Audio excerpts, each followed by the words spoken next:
Shalom, selamat pagi Bapak Ibu Saudara Saudari yang dikasihi Tuhan dimanapun Anda berada. Kita berdoa. Bapa yang bertata dalam kerajaan surga, terima kasih Tuhan karena kasih karuniamu ya Bapa yang selalu baru dalam kehidupan kami. Hingga kami boleh Tuhan kau berikan hari yang baru lagi di hari ini. Itu adalah anugerah daripada Tuhan. Bapa yang dalam kerajaan surga, kami mau dengar-dengaran firman-Mu Tuhan sebelum kami melakukan segala aktivitas kami.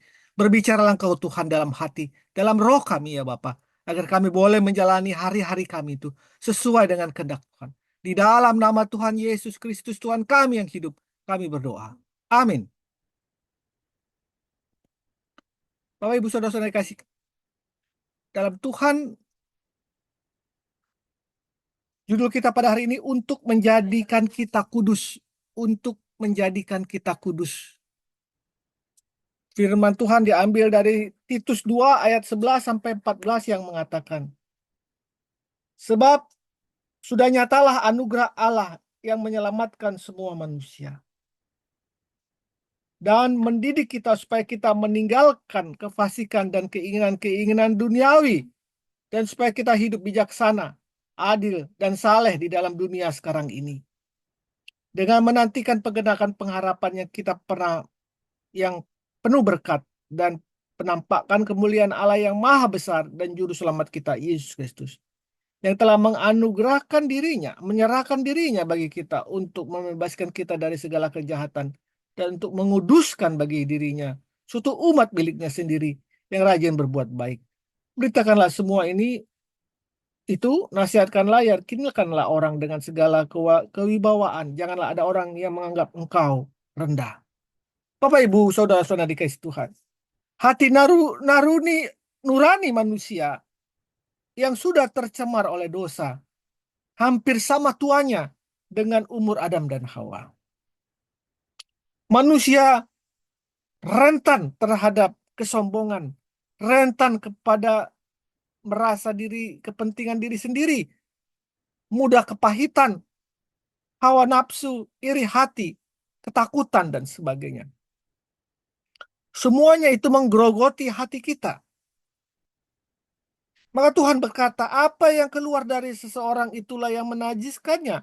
Sebab dari hati orang timbullah segala pikiran yang jahat, percabulan, pencurian, pembunuhan, perzinahan, keserakahan, kejahatan, kelicikan, hawa nafsu, iri hati, hujat, kesombongan, dan kebebalan.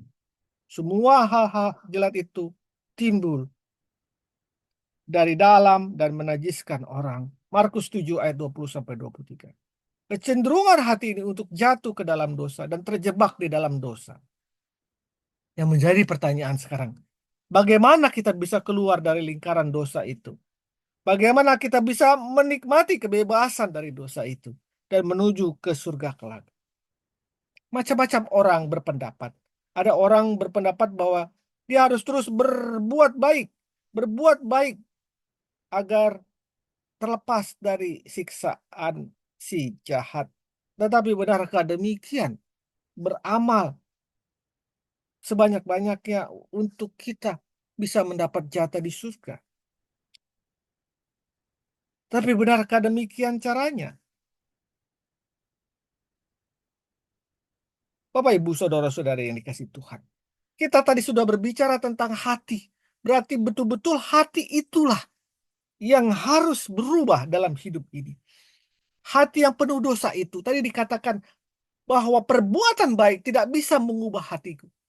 Yang betul-betul bisa merubah hati itu apabila kita boleh bertemu dengan sang pemberi hati itu, yaitu Yesus Kristus sendiri. Sehingga pada waktu kita bertemu dengan Yesus, roh kita bertemu dengan Roh Kudus itu, maka roh kita itu berpaut dengan Dia. Sehingga dikatakan sebab mereka yang hidup menurut daging akan memikirkan hal-hal daging. Mereka yang hidup menurut roh memikirkan hal-hal yang dari roh. Sebab jika kamu hidup menurut daging, kamu akan mati. Tetapi jika oleh Roh Kudus itu, oleh Tuhan itu, kamu mematikan perbuatan-perbuatan tubuhmu, kamu akan hidup.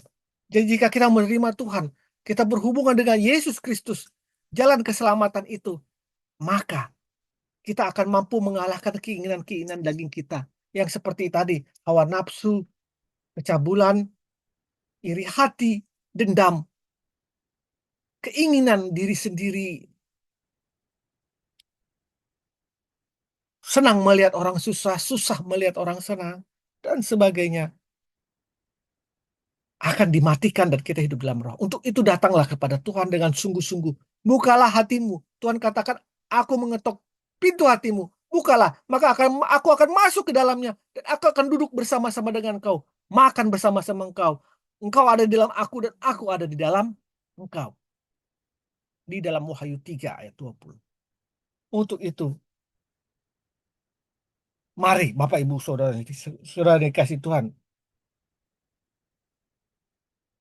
Jika kita sekarang masih tinggal di dalam dosa, mintalah pertolongan Tuhan melalui doamu. Membaca firman itu dengan sungguh-sungguh. Bertobat. Roh Kudus tentu akan menolong kita untuk bangkit. Bagaimana supaya kita bisa tetap kudus? Maka kita harus dengar-dengaran kepada suara Roh Kudus. Menaruh firman-Nya di dalam hati dan pikiran kita. Memohon kekuatan untuk kita bisa memampukan segala panas si iblis. Mari kita berdoa. Tuhan Yesus, mampukan aku agar setiap hari aku berjalan di dalam kekudusan, yaitu di dalam terang firman-Mu. Biarlah Roh Kudus menuntun aku. Di dalam nama Yesus Kristus aku berdoa. Amin. Yesus mati supaya kita berhak menerima Roh Kudus yang akan menolong kita untuk hidup kudus. Bukalah hatimu, terimalah Dia, undang Dia masuk, maka Dia akan beracara dalam hatimu dan engkau ada di dalam Dia. Tuhan Yesus memberkati. Amin. Amin. Amin. Amin. Amin. Amin.